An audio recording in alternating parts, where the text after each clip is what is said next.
Сәлеметсіздер ме?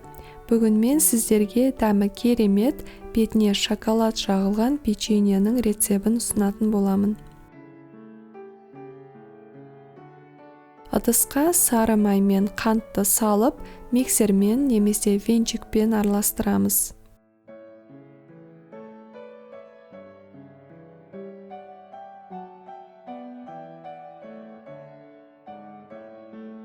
Жұмыртқаны салып, қант ерігенге дейін араластырамыз.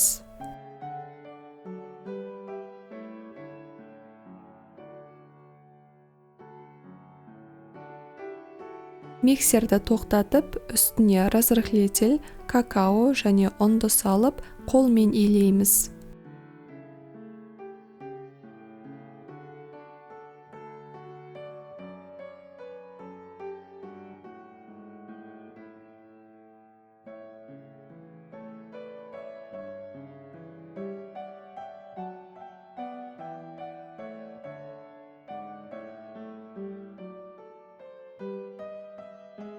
Печеньелерді домалақтап, противенге тіземіз.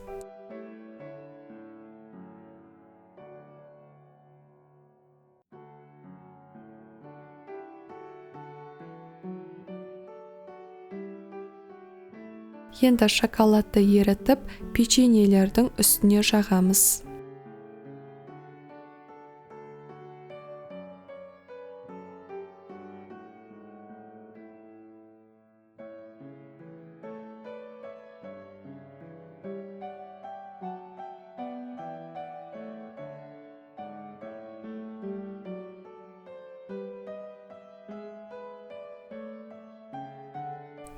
Алдын ала 180 градуста қыздырылған пеште 20 минуттай пісіреміз.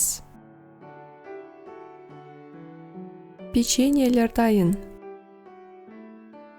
Өте әдемі болып шыққан.